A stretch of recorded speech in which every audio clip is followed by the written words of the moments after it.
Record. Sear. I don't actually talk that loud. That's always the problem, because you want your gain at a point where you sear. Give us a sear. Yes, I'm good. That was a good throaty sear. Good. Yeah, that's great. Yeah, all that karaoke. Good job. All that your pipes are all lubed up with karaoke. Karaoke juice. In 1996, Scholastic began publishing Animorphs. Over the next 6 years, Catherine Applegate and her husband, Michael Grant, under the pseudonym K.A. Applegate, produced 54 main series books, several spin-offs, and inspired a TV series, graphic novels, and a cult following. We can't tell you where we live. We can't even tell you our last names. But we can tell you our thoughts and feelings on this series, book by book.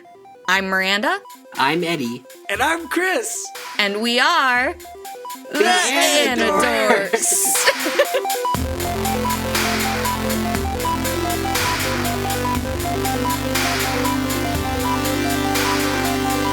These may be kids' books, but we discuss dark themes and mature content. There may also be some explicit language. Listener discretion is advised.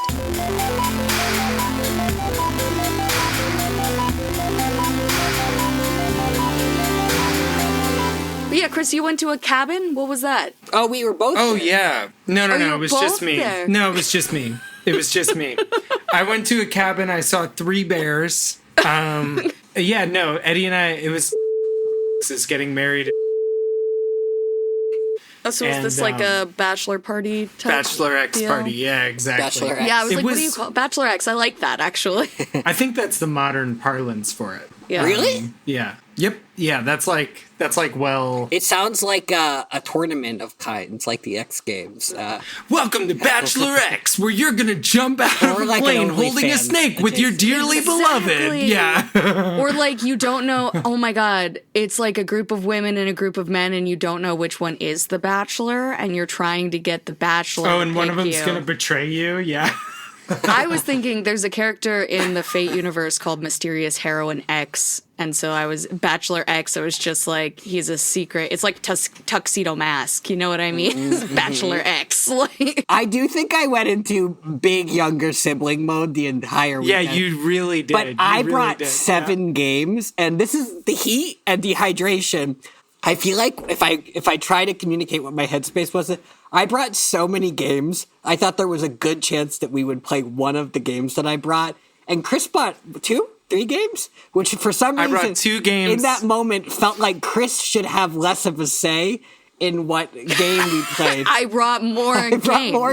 We should pick my game. I brought 2 games that can be finished within a half hour. Which I didn't. That's the you thing. Probably, but there were too many to really determine. I had the weirdest dream over the past, 2 months now that it's been. I kept dreaming that I had gone to a horse race and turned into a horse and then won the horse race.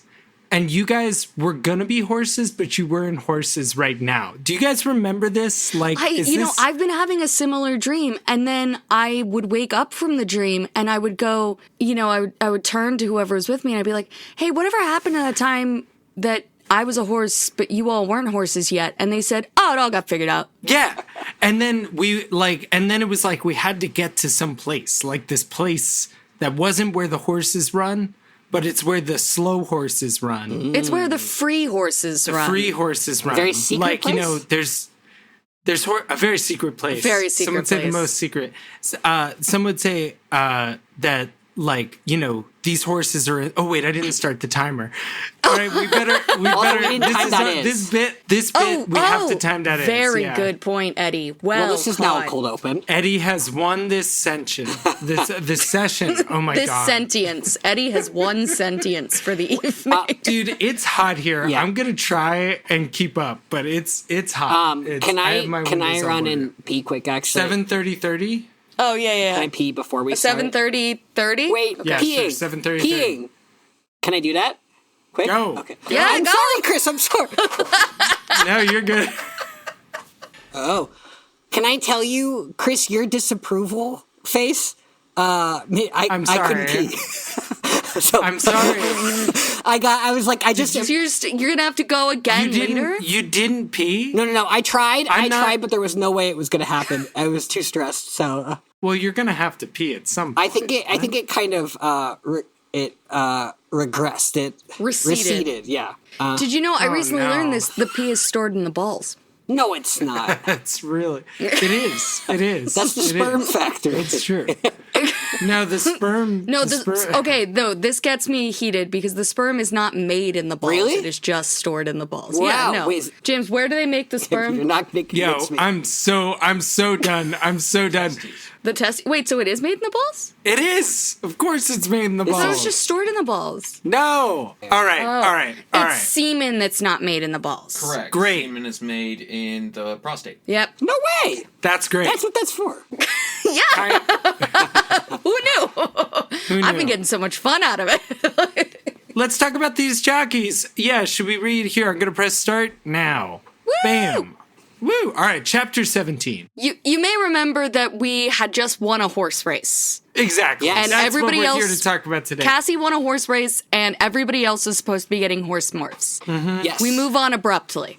We move on very abruptly, almost as though we could have skipped the whole ordeal at the horse factory.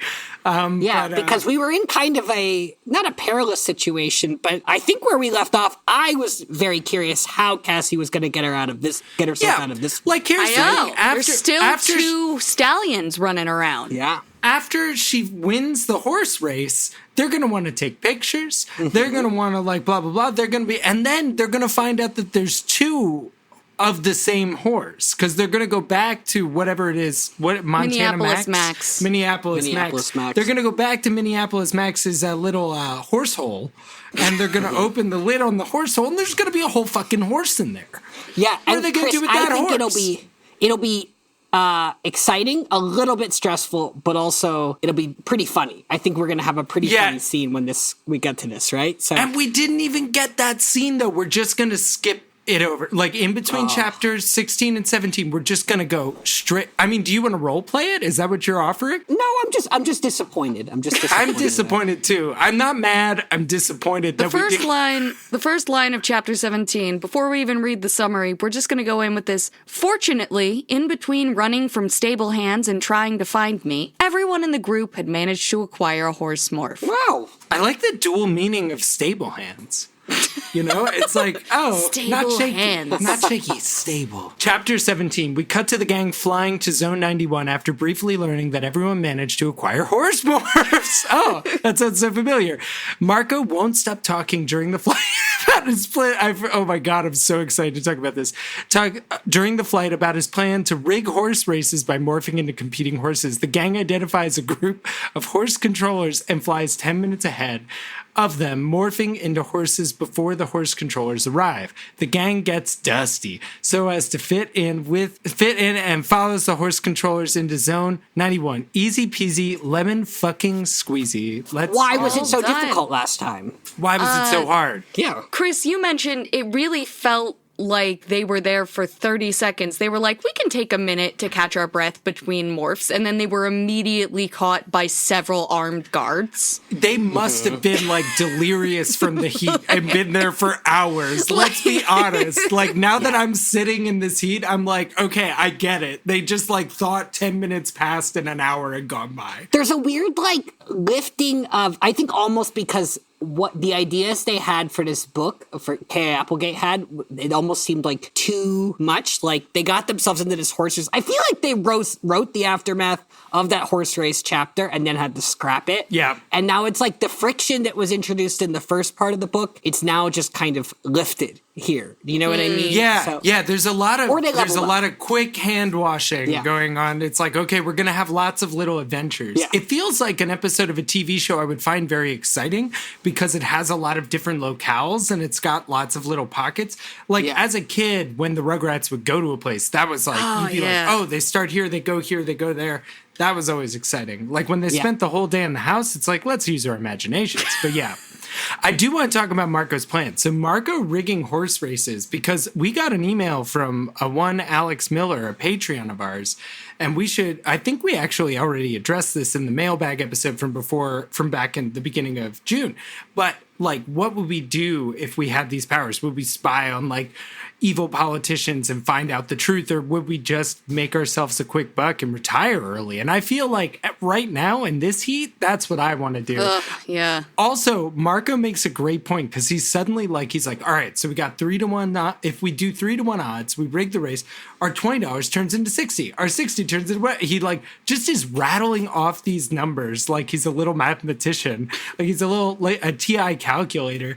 And at some point, Rachel's like, why? Like, I thought you were like failing math. And he's like, it's totally different when it's money. It's 100% different when it's money. He's very right. And it's also like the way that he says it.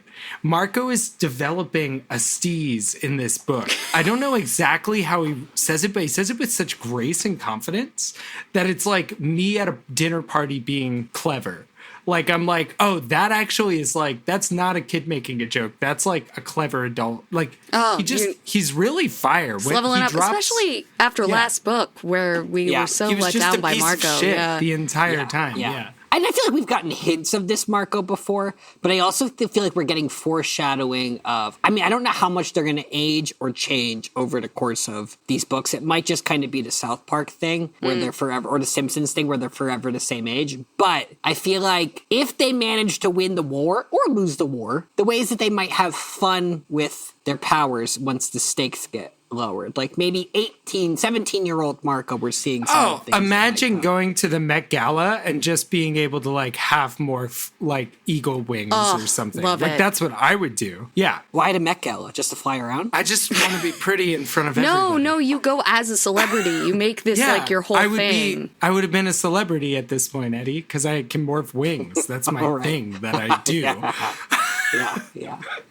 How did you confirm the they, Eddie? So I have that right here, actually. I have it pulled up. So, because Eddie has a note that said Marco is confirmed they, and it's because Marco is talking, they're talking about Zone 91, and Axe is like, why do we care about Zone 91?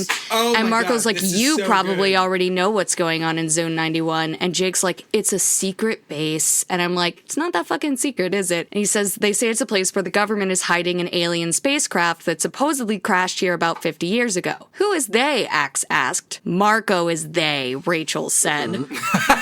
She then goes on to say nuts, wackos, conspiracy freaks, people who go on the internet and call themselves dark truth or whatever. But she does say Marco is they. Marco is they. And I think at the very least, something clicks there for Marco. I think we have to trace this thread. I think it's maybe even tied in with this new sense of style that Marco has now. Like, I feel like everything's coming up, Marco. Everything is coming together. Yes. And that was what we hated about the last book, was his gender essentialism whatever, his his vibe that was just so problematic. And now he's like, well, maybe I don't have to play this role. Maybe I can just be Marco. Especially if I'm making all this horse money. Yes. Okay. And we are going into a Marco book. People will listen to horse money. We are going into a Marco book next. When horse money talks, people listen. Anyway. Do we know what the book is that called? A talking horse money? Oh my God. Because maybe that's what book 15 is all about. Mr. Marco, the talking horse money. I do like that they find, they're like, we need to roll in the dirt. They morph horses and then they roll in the dirt. And they immediately feel like they identify horse controllers because I think Tobias says he recognizes them because of his hawk eyes or something. I don't know. Yeah. Also, he says, power those wings. We still have some flying to do. And it just reminds me of the SpongeBob, rev up those fryers. Like, you know what I mean? Like, it's just, I don't know what about it was so delightful to me, but I really enjoyed it. Is there, like, anything else we want to hit in this chapter, or should we... I think we've stumbled right into Chapter 18. Take it away, Ed. The gang progresses further into Zone 91. They overhear the horse controllers speaking to each other using speech synthesizers. Axe explains that the horses are speaking Gallard to each other. The first time the kids have learned of the language. I think we heard about it in Andalite Chronicles. Yeah. He translates that the horse controllers are saying that if they accomplish this stupid mission, they'll be back on the ship where they belong. The group of horses splits up. Jake, Cassie, and Tobias follow one group. Axe, Rachel, and Marco go with the other. Cassie realizes that she and her friends have a common mission with the Yeerks at this moment, trying to figure out what, if anything, is hidden deep inside Zone 91. She also realizes that a strange smell is coming off the horse controllers. Fear. The two groups converge again outside a large hangar. A loud bell goes off and the hangar door begins to open. Soldiers nearby ready their guns. The second group of horses with Rachel, Marco, and Axe begins to run into the hangar. Cassie wonders if they've been so careful up to this point, why are they suddenly carelessly charging into the hangar? Because they're desperate, Jake says. Careful isn't working, and the Yeerks want this mission to be over. So the gang follows the horse controllers into the hangar, hoping the Yeerks would know what they're doing. It seems like the soldiers might open fire, but then one says not to shoot. What's inside the hangar is too precious to risk damaging it, and so the Animorphs successfully break into Zone 91. Woo! Woo! This chapter is a lot of fun. Yes. This chapter was so much fun. Like from settling up, so to speak, sidling. Sidling What up? is it? Sidling up? can settle That's up. what I wanted. You can settle to sidle up. Settle to sidle up and a query to the quibble of the quarry. Somebody talked about a quarry recently, and I had to stop myself from doing all. I know. It's one of those episode titles that crosses my mind all the time. I think that was one of our finest moments. I'm down to keep trying till we get something better. But anyway, okay. So the other thing they keep talking about in this section of the book, in this chapter, in this Chapman, is passing as a horse. And they keep talking about how, like, the Yeerk horses are, like, totally robotic and unhorse-like, and they are like following them, and then there's real horses mixed in that are being very horsey and horsing around. But don't get it horsed, because like there are times when like stuff is happening and Cassie and the crew are horses and responding. Like there are these Humvees that drive up to a grocery store that's on base at one point, and they're like, oh, we got out of the way too early. But the way that she's talking about how suspicious they look, you would think these horses are walking around on two legs. Like she's just like, we should really stop pulling stuff down off the top shelf in the dairy aisle. Like that's not what we should be doing as horses. Yeah. This is the moment where like a Humvee's coming and like Cassie backs out of the way and she's self-conscious that they're going to catch on, but no one even looks at them, right? Yeah. Exactly. Yeah. And because it's like, they've had seriously, horse controllers walking around here for the past 3 months doing weird ass shit, and they're like completely changing their sense of how horses behave. They're like, maybe a secret artifact has some sort of like horse stupefying effect. It does kind of center this weird thing about this series that, like, obviously the Animorphs' powers and, like, the Andalite powers the Andalite technology that they're using, and what the Yeerks do as creatures that inhabit other creatures' minds, creating controllers, the fact that we have the two of them, both disguised as horses but through different means, and then the real horses, it's like all of the weird technologies and abilities at play in this series in one place. And I don't know why the series has this like center convergence point of like horse controllers and Animorph horses and then real horses, but there's something that like the whole series is kind of about happening. Yeah. Yeah, and I think you're right. It's like an example of the two different control methods. Like the Yeerks are ignoring the horse impulses, whereas the Animorphs are sensitive to that. Right. And sort of in commune with nature and yeah, that's a good point. What were you going to say, Miranda? Well, I was going to say it's interesting also with what we know about like how well they impersonate people. I mean, Jake was like, when there was a Yeerk in my head and he was talking, he sounded like Jake. Like those were things I would say because he had access to my memories. But these Yeerks are not working that hard to not. No. It is also true. It's a little weird. We'll circle back because there's horses speaking Gallard. That's true. So there are translators strapped to these horses, and we know that because it's mentioned in the chapter. It is. There are translators strapped to these horses that allow them to speak Gallard. Now, I think since the Cold War, horses with little electronic boxes on them. Now I'm imagining these are maybe hidden, but still, I think since the Cold War, Americans would shoot horses on sight. Like, no joke. Like, a plot like Russians training horses is something you would absolutely read about. And so, like, like, we'll get to the horses not being shot in a second, but the point is, these are sussy baka horses. Yes. Like, these are like... And, like, there's even a big sign that says, you may be shot. So, like, why aren't they shooting the horses? What are they hiding? The horses, Well, they we love know these horses can read. Yes, exactly. The other thing is, I just want to hit... They kept the consistency of the kids not knowing Gallard, which is just super cool. Like, having spent 17 episodes on a sideline book, The Andalite Chronicles, where they actually did tell us about Gallard and we have been exposed to it in full. Man, if I was like a 12-year-old reading these books and I had been like, oh my God, they don't know Gallard. I know Gallard because I'm so fucking cool. Right. Like, that would have blown my mind. They also bother to give us the detail that Axe says, because they're like, why wouldn't they just be speaking Yerk if they've got these speech synthesizers? Yes. And Axe says he doesn't really know. He says, but the standard speech synthesizers use Gallard. Maybe they acquired less sophisticated speech synthesizers. Sometimes it's easier to get older, less cutting edge technology. Yeah. So, like, That's but pretty cool. that just leads to, like, more questions of, like, when these horses were infested. Like, did humans come out and grab a bunch of, like, did human controllers come out, grab a bunch of horses, shove speech synthesizers in them, and then infest them on the spot? Like, Yeah. Also, I'm just imagining a cactus now, like in book 13, the tree that had the tree on the skateboard sliding to reveal the entrance to the Yerk base. I'm imagining. Oh, this one. yeah. Yeah, but that's how you open it. Kind of like the janitor's closet in book, what was it, 1? Where you twist Yeah, the you knobs a did- certain way. You twist the arm of the cactus down.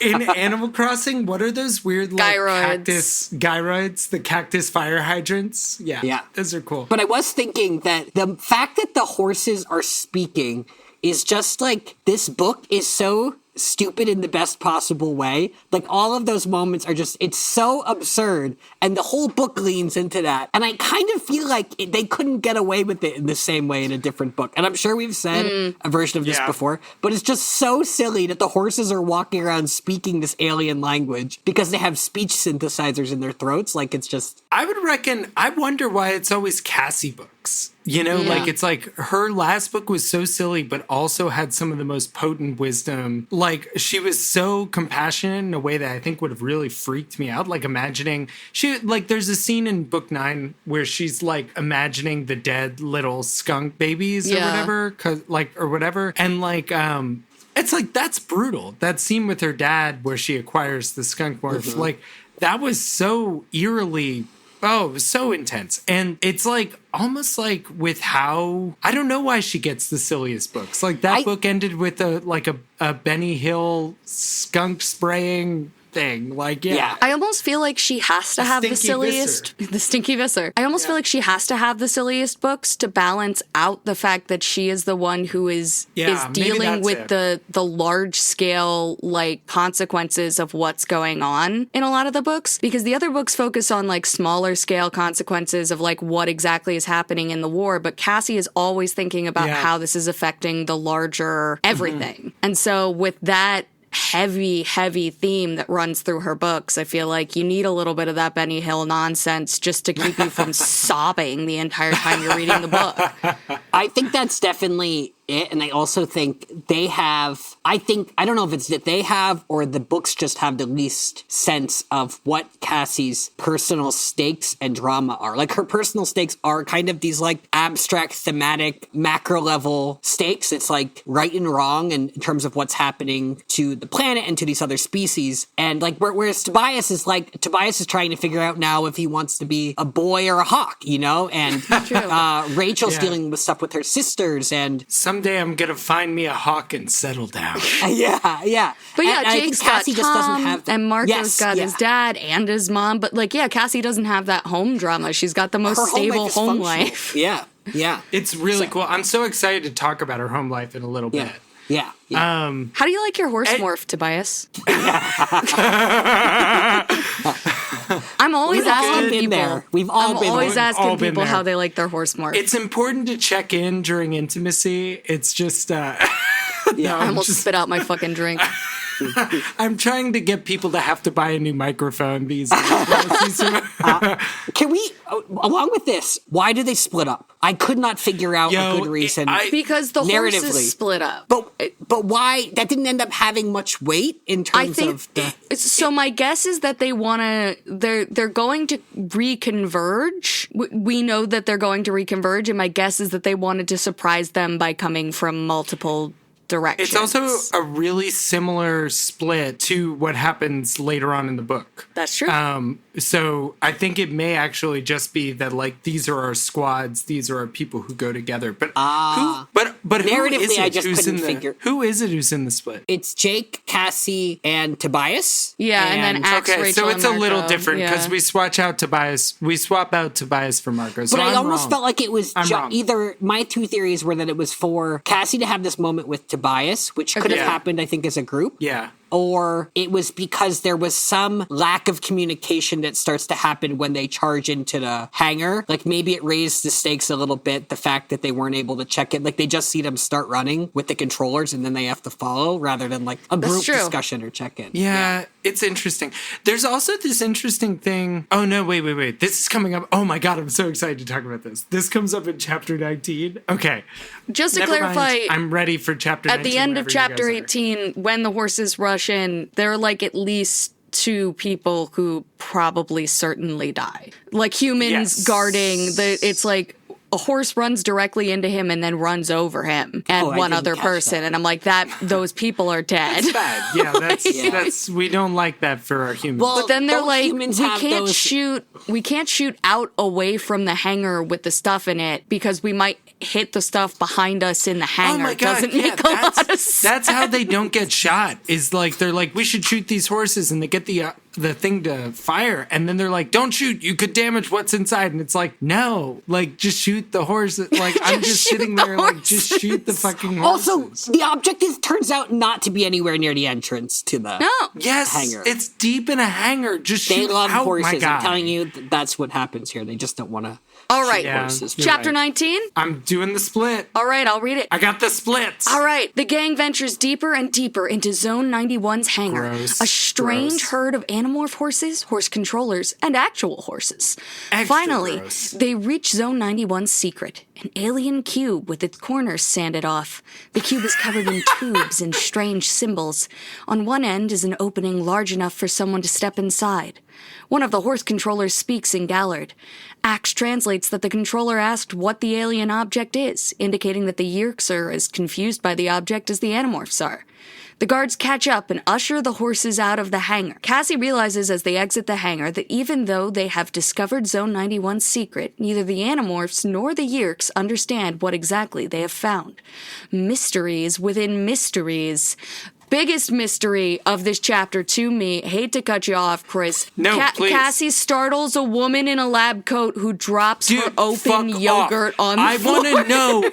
That's exactly what I was going to talk about. I'm so glad we are on the same page for this. Because what is the thematic, what is the aesthetic relevance of it being yogurt that she Walking drops? around the secret base in her And lab Eddy, coat. Eddie, I don't mean to give you shit, but why is that not in your summary? Like that is like literally this is an alien ship and this woman is just eating yogurt next to it. Chris, the moment that I saw yogurt, I started to imagine, like, is it a twist? What flavors are involved? What Oh my God, flavors do they Chobani have? Flip. Fair point. Fair And point. I couldn't Keep even going. think Go about it. deeper. I Go just- deeper. Go deeper. She was No, we're- technically just outside the center where all the stuff was. Like she was just outside. But still, why isn't she in the break room? Yeah, the dude, be in the Taxons had a break break room. room. I think I will can be answer. honest. It's Yeah, take character it away. development. I think She's that they're coming letting back. us She's know. Eileen, the minor researcher. We've seen Captain Tortellini. We've seen how serious they can be, how patriarchal, and they are letting us know that these people are also fun. You know, they got Yes. that loose. They have frozen yogurt. I'm sorry, I've just assumed it's frozen yogurt. Oh no, at I the thought it base. I was think regular it's like splat breakfast yogurt. everywhere. Like, like splat everywhere. I mean, Okay. that's what I'm imagining. I completely But changed it could Eddie be- only if eats it was- No, Go-Gurt. you know what? Like- You know what? I think we get to. I think we get to decide though. If in our head canon, it could be Froger. Okay, Froger, so let's imagine what kind of yogurt is it? Were there toppings? In my case, yes, there were mochi bits. Oh, love Yes. mochi bits in a Yes. yogurt. Yeah. Now Love this is mochi bits in a this yogurt. is the 90s. That's So true. it's probably just America didn't rainbow really have sprinkles. mochi yet in the yeah, 90s. Did they exactly. Did they even have? Yeah. Did they do frozen yogurt? I'm not sure. Yeah, they did froyo. I thought we got frozen yogurt with the new millennium. I thought that was those two events coincided. That was So- Al That was Gore's actually promise, frozen yogurt but when is he the didn't get second elected. coming of Jesus. Yeah. Yes. It happened. Oh man. A low-fat dairy treat. Like, Well, I'm so the glad thought? that we're all on the same page about this. Like, it is time after time I come into this podcast and I'm like, it's just purely adversarial. We don't seem like we're having any fun. We're just miserable fucks reading the Animorphs. And that's what we should have called the podcast. Miserable fucks reading the Animorphs. Yeah. We could put that in the Twitter bio, I think. That's true. The Apple Podcast description. So. There's a series of lines in quick succession that we don't get any attribution for. We get what the blazing Hades is going on here. Stop those horses. Shoot. Don't shoot. Help, I'm allergic to horses. Yes, that And- line. So fascinating. That Mm-hmm. Eileen, the minor researcher, is also allergic to Do horses. you think moving that's up. why she dropped her yogurt? Yeah, I think that's why she's like, Because those I'll break out in hives. Those horses also seem strangely similar to the friends, the characters Yes. of Friends. She can identify which Animorph is Yes, Oh, exactly. yes, exactly. This Dude, is Eileen deep all over cut. again. You're right. Oh, she's Yeah. she's her She's on top ability of it. to graft knowledge into wisdom and to take the lessons of Friends, the TV Yes. show from the 90s, along with her, like it's Which the she's Bible or the watched- Quran or something. the entire series multiple times without streaming. Which is amazing because it hasn't finished airing yet. yeah. It's true. It's true. She knows. She has the time she matrix, so. predicted. Yes, exactly. Oh my god. Oh my God, Eileen has the time Eileen has the matrix. fucking time matrix. That's how she has That's enough time insane. to be a marine biologist and an alien tech researcher. Blowing up. I'm blowing up. Okay, hold on. New theory. Eileen has the time matrix. What do we need to do in this chapter to get to Eileen having the time Well, matrix? What's yeah. next? We should possibly Nothing. talk They about- just they see the cube. Is that it? Did we do it? We should see the talk about the cube. description. I think we should read the description. Yes. Okay. Miranda. Oh, I'm sorry. It was about 8 feet across. The shape was like a cube with the corners rounded off. The entire surface was covered with tubing and painted symbols. At one end was an opening, large enough for a person to walk inside. I could just barely get a glimpse of the inside. It was smooth, a lovely green color, with soft lighting. There was some sort of instrumentation on one wall. Yeah. So What could I it have no be? guesses as of now. What's interesting is that are we at the part where the Yerks don't know what it is? They don't know what Yes. it is, yeah. Okay, so yeah, the Yerks are staring at this and they're like, okay, so we know it's not ours. We know we didn't make it. What did We they don't know expect whose to it happen? is. I don't know. And that's the thing. One thing I keep thinking is like, look, I get that like iPhones didn't exist, but like the idea that aliens wouldn't have a camera, like they couldn't, because here's the thing. Yeah, they've got a speech We're- synthesizer, but they don't have like special don't have a contact fucking lenses. They are camera. They relying don't have on special fucking. They don't have eyewitness Google testimonials. Glass. But they didn't. But they also, we know that they cheaped out on this mission. That's true. Because they got the cheap translators that did Gallard. But here's the thing: like, take a fucking picture. Am I right? Like, it'll last Yeah. longer. And that's the thing. If Visser 3 had seen an image of this, he would have known what it is immediately. Do you I think that's ahead, A, that's true. B, do you think there's any sort of like could they take the yerk that saw it, put it in the Andalite body for a moment, let it show it to Alarin and then put Visser 3 back in? Like, would that work? That's a huge risk of trust. I'm very interested in your premise. Very interested. I just don't know if that would work. I don't know if you could, as a year, because the year could like give the memory to the human. Maybe yeah. Because we saw. Well, Visser 3 is all about dominance. I think he would enjoy that. We saw what's his fuck in his 226. No, wait. Visser 3 would enjoy that because he would have to give up his anim delight.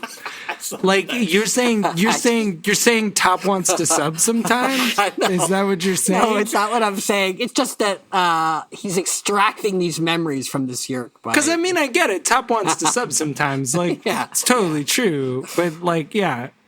Or I've read that that's true. But like, yeah, I don't know if that would work as a concept. Like, I don't know if it's like a Yerk floppy disk. Yeah. Yeah, but I get that you're. Is that sort of like a sexual role for them as a floppy disk? Like there are Yerk CDs and Yerk floppy disks, and one's like. They're not really compatible.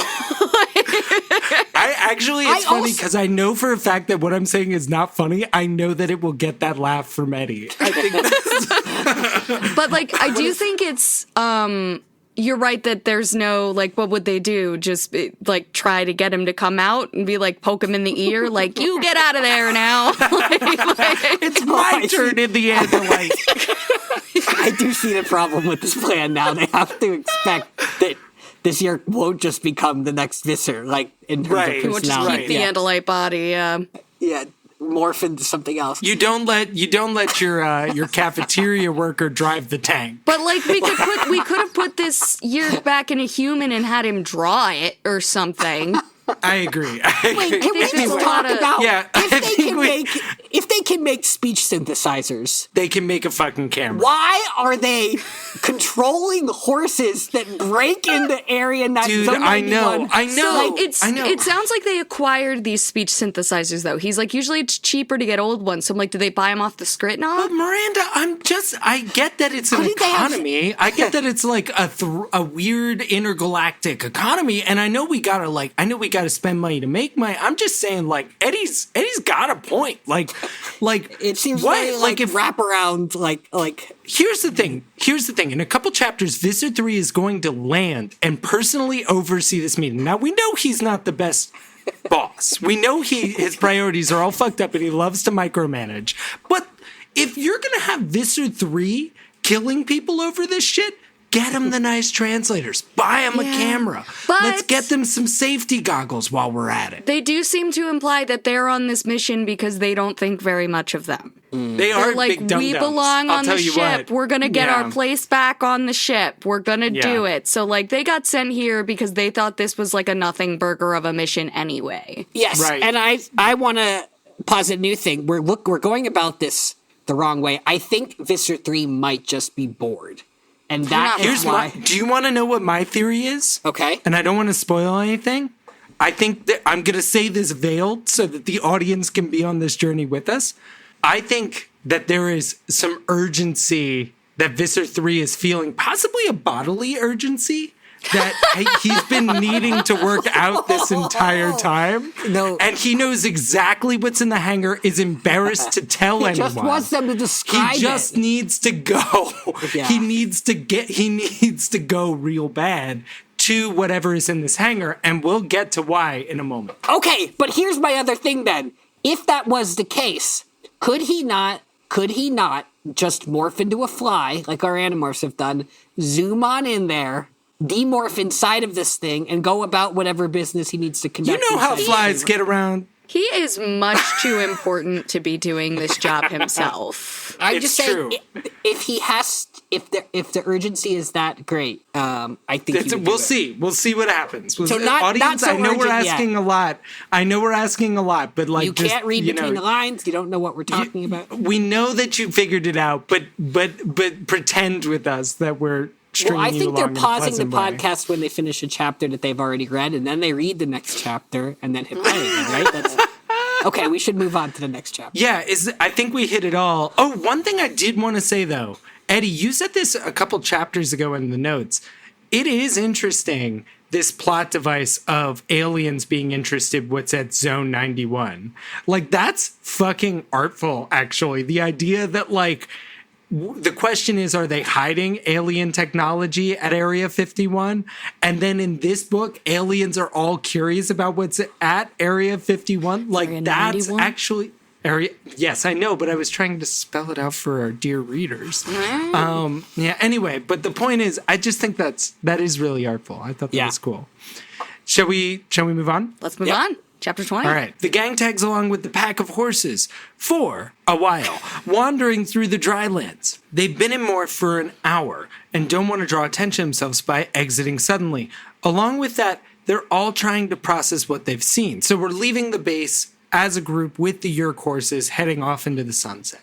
All that is, except Axe. Axe reveals to the group that he does in fact understand what the alien object is before he can tell the others. However, a bug fighter swoops in and lands. The Andalites follow the horse controller's lead. Animorphs. Cassie smells fear once more. The Yerks are afraid of whoever is about to emerge from that ship.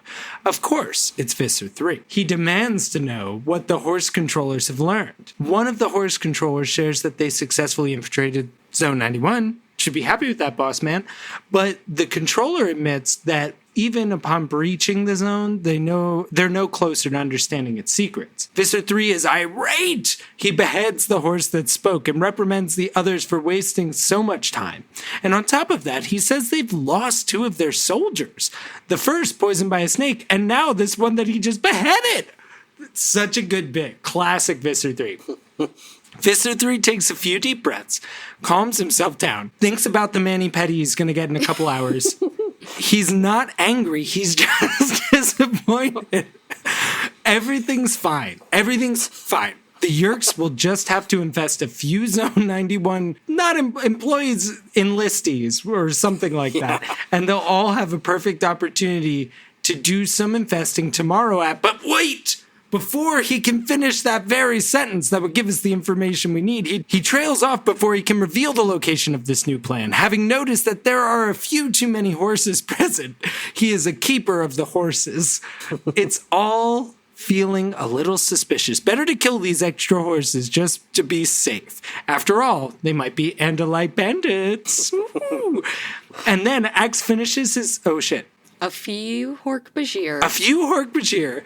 This is a long one, my guy. A few Hork-Bajir prepare to fire dragon beams at the Animorphs. Before they can fire, however, Cassie charges in one of the Hork-Bajir, saying that she let Minneapolis Max's brain take over. She goes up on her hind legs and uses her front hooves to knock the dragon beam out of his hand, and she comes down atop it, crushing the weapon. The Animorphs manage to flee the Yerks after attracting the attention of Zone 91. But they're frustrated with how the mission has turned out. All that work, and they still don't understand Zone 91's secrets. But when Axe finishes his thought from earlier, as I was saying, he continues, he gets right back to what he was talking about. He knows perfectly well what's been guarded at Zone 91 all these years, or all these months, whatever. After all, it's Andalite technology, only it's not a weapon, not a space engine, but a poopy place. It's an Andalite toilet. And a primitive model at that. It's a fucking porta-john. It's a toilet. Yeah, It's a porta-john. It's Yo, dude, that was... I can't believe I just read your second novel just now. That was... He says it's the type of thing that they would have on a dome ship, but these Yerks have never been on a dome ship. I do think that, Eddy, in this wonderful description you've written, you left out something pretty important. We're getting good at the double-handed compliment. And that is that Cassie does have one thing she tries before she fights them. Oh my god! And this is so important. You see, remembering. she tries the exact thing that made her realize that the horse controllers weren't horses. because they were shy poopers. Shy about pooping. She just poops in front of Visser 3. She poops in front of Visser 3. She says, no one move, no one act like they heard anything. And then she says, I lowered my big golden head and crunched up a mouthful of grass. And then I did what horses do. And I wasn't modest about it. Wait, why does she need to eat? The Visser laughed derisively. I suppose they are real horses after all. I took a relieved breath. Still, better kill them. Incidentally, the fact that these guys didn't think about Andalite Bandit infiltration, like, Visser 3 is literally running around the Yeerk mothership, putting up signs saying, like, remember, horses can be Andalite bandits too. And then he, like, is constantly just stupefied that no one's getting this memo. He is going into meetings with high-ranking officials being like, remember, if you see a cat, don't pet it. It's an Andalite bandit. Also, not having anyone wear helmets whenever. Yes, because, or glasses, or Yes, yeah. He's not consistent. And I think that's something we love about him. Yes, yeah. But he's also, you have to remember, he really has to Andalite shit right now. Because he's holding If you're it following so the bad. subtext of the book. If you're following the subtext, he knows. Because they say, like, look, we know that they're using alien metallurgy, that the thing that they have in Zone 91 is definitely alien. The reality is I think Visser 3 looked at the report and immediately knew, oh my God, I have to shit so bad. If you told me that there was a plastic box with a bunch of chemicals in it that smelled real bad, I wouldn't exactly want to poop in it, but I would be like, that's a place I could if you poop. had nowhere else you could poop. Yeah, exactly. Yeah. I think that there's reason to believe that Visser Chronicles is this book from Visser 3's perspective. Oh my God. Incredible. Where's my camera? How will he get this toilet? He knows it's there. That's true. I just am still angry that we now know that they have waste disposal, but we don't know. They don't eat physical matter in the same way that we physical matter. Like, it just doesn't. How are we excreting waste? Why do we need this? What? And like, I like to think that the levers or like the instruments that they saw, I'm assuming they like jettison the waste out into space, a la an airplane. Like, that's what I pictured when I like. Right. Yeah. But like, how many instruments do you need? Is it poop? What is it? I mean, that's the big question, right? It's a perfectly normal butthole in a perfectly normal place. And the perfectly normal poop comes out of that. There is something in this chapter where they talk about how impatient Visser 3 is. Maybe it's in a later chapter, actually. But they talk about how not impatient. Yeah. But it's because he's had to shit the entire time we've known him. For fucking 14 books, this guy's had to take the biggest Yeerk shit of his Andalite life. Honestly, nothing else really. I mean, the fight scene in this chapter is fine. Although, you know, she does get some moments where she's like, she does really well. And she's like, I'd like to say that what I did was intentional, but horses having eyes on the sides of their head makes that pretty hard. Also, Jake yells haul butt. It's a good one. So we know about these translators, right? And they talk about how they're a lesser version, and that's why they're an older model, and that's why they're speaking Gallard. And I think someone asks something about why aren't they speaking Yeerk or whatever. Mm-hmm. Do we think that there is a Yeerk language? It is an interesting question because I sort of thought about this because as we're led to see Yeerks in their natural state, like we haven't been told they have mouths to speak. Yeah. We haven't been told. So like, I mean, we don't know if it's made up of like audible sounds or if it's like some sort like of antennae. Like right, or like something. because they're in the Yeerk pool, can they like only speak if they're touching? Can they like is it some sort of like physical psychic connection? We have no idea how Yeerks speak. It's so hard to imagine them being as smart as they are and being as small as they are. Like, it's very hard to imagine them being able to do what they do, to be such a small creature, to consume not enough energy, but to have enough energy to literally like just hack your entire nervous system, no matter what species you are. As long as your ear canal is big enough, they will hack your entire nervous system. It's a funny thing that their like minds seem to have developed so much more quickly than their bodies. Like it's like their ambitions and their intellect was so much greater than anything that would be useful for the bodies they were in. Like, we also have no idea how they reproduce, do we? We know they have like spawn pools, but we actually don't know anything about how New Yorks are made. We don't know about that. You're absolutely right, but we do know that they do occasionally partner for life. Yes. At least in one incident, because what was her name?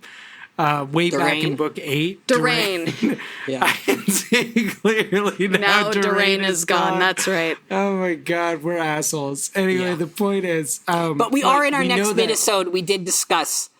we're each going to come up with 3 different ways that we could, in great detail, imagine telling me right now? Reproducing, right? Like Yes, that is okay. I remember signing that in my contract. Yeah, exactly. Yes, exactly. Yes, Yerk porn coming to the Patreon for women. It's not porn for Nat Geo, women. You know? Yeah, exactly. Is there anything else that we need to touch in this chapter?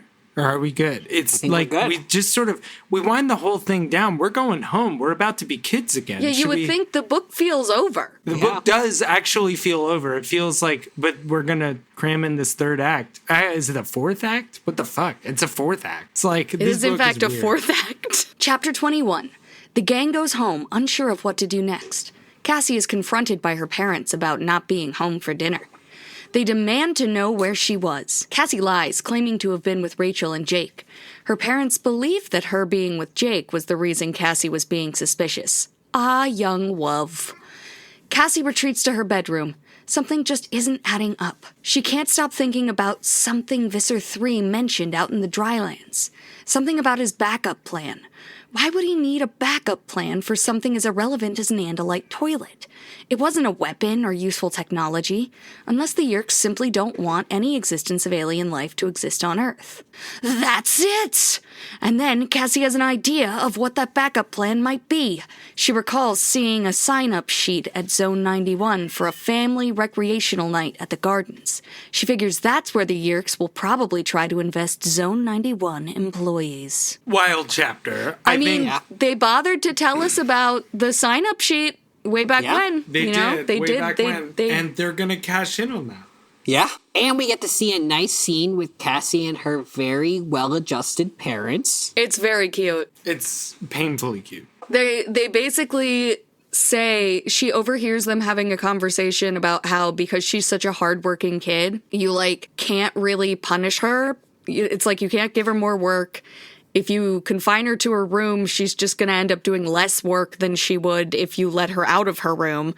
And so, the only thing you can really do is embarrass the shit out of her. So they're like, we're going to have a birds and the bees talk. And she's like, I'm going to die. I'm going to physically perish. Yeah, we're going to have Jake's parents over to talk about for dinner or whatever. Yeah, to talk about rules of the relationship. They'd talk about taking her to their pastor, I think. Right. But they do seem like there's this cool moment where Cassie is reflecting on the fact that her parents not only love her and take care of her and support her, they also seem to like her. Yeah. They say we have a very cool kid. And that's so great. That's just optimal. You don't think Dan, is it Dan and Naomi? Dan speaks about Rachel this way? Well, I think they both acknowledge Rachel's greatness, but let's be real, Sarah and Jordan, interchangeable. Interchangeable. Who knows who's the older and who's dead?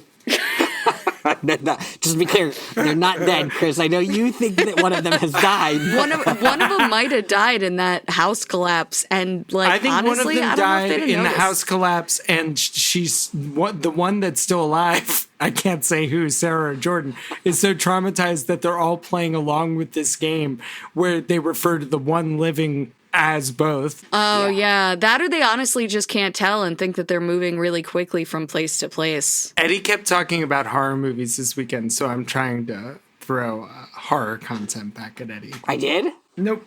Oh, okay. The only horror movie I've seen recently was The Vivitch. Ooh, I don't know that. extra V's. It's The Witch, but with 2 V's. Oh, I see. Okay. I want to see Long Legs. That's why I was talking about horror movies. Yeah, people have been talking about that. Yeah. Yeah, I think that we have a new NPC we want to track here. Where is his name? Father, is it Bastion? Father Banyan. Father Banyan. Yeah, Father Yes, I Banyan. said pastor, but I guess he's a Yeah, priest. you know what? Good point, because this is like, we don't hear a lot about the people's religion. We know from spoilers that Jake and Rachel are Jewish. Yeah. But this is the first inkling that we have about Cassie's situation. Did they maybe mention going to church with? No, they said Jake spent Thanksgiving with her family, I think, is what it was. Yeah, but you could be right. There could be something I'm not remembering. But at the very least, this is absolutely an NPC for the next Survivor game we Absolutely, do. Father Banyan. Absolutely. Father Banyan all the way to the end. He's going to save Assistant Principal Chapman. So basically then she just she goes upstairs. She's still a little mortified by everything. And then she's like, oh, wait, the problem is that it's alien technology. Even if they knew it was a toilet, they would probably still care that they have proof of aliens because proof of aliens is bad news Would for them. reveal the Yerk plot. Yeah. I have a question about how we feel about these chapters where we get to see, we think of ourselves, these are our kids. We talk about them that way. Yes, I'm wondering our if children. you two ever feel jealous or strange about the fact that they also have these other No, I'm parents. very modern. I think of it I'm very more. modern. They're more like my I'm nieces and co-parenting. nephews. Yeah, you know what I mean? yeah. Like I'm like. Well, they're I very don't feel important that. to me. I don't feel that way. I feel like I birthed them all from my loins. Oh. But yeah. Kind of like a mother skunk kind of thing.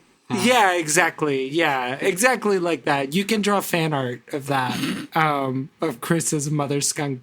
Don't do that. Don't do that. I Please take it do all it. If back. anybody Our knows. mother skunk, you're right. I'm nearly there, but I I'm a just need to see powerful mother visualization. skunk. You're absolutely right. I'm a powerful mother skunk, and now I need to lean into this because otherwise I will lose the war. Oh my god. We still don't have Skunk Mother IPA. I know. Yo, dude, I could go for a skunk mother right now. How you guys doing on drinks? Do we need to really? I'm a little low. I'm a little low. What? All right, So do we want to do? let's finish this chapter. Yeah. Well, yeah, I just- think we kind of did. Because we're gonna go to the gardens after this, so it's like Yeah. It's another big jump. Let me just say one more thing. The fact that the conversation with her parents embarrassing her to death rang her bell for what the sentence that Visser 3 never finished. How lucky there, but for the grace of God go we, that we even protect Captain Tortellini at all. Because if she had not had caring, loving parents who thought she was cool, who then used the same the phrase phrase as backup Mr. plan. That's right. I never figured out. I didn't even reading it. I was like, why does she suddenly think? I was like, oh, she just suddenly is transported back to that moment. But you're right. Her dad says, as a backup plan, we could take her to talk to Father Banyan about intimacy or something. Yes. Yeah. And that's Yeah. what does it for her. It was Exactly. such a trying to write a summary of this chapter and trying to include that. It seemed like so irrelevant at the end that I just cut it. But it was such a out there reason that she remembered this at all that I was just like, we'll just coast over that. But It was a real galaxy yeah. brain moment. But it was a real Yes. like Dr. House getting the, like Wilson dropped his keys, dropped keys, dropsy. Like, yeah. Exactly.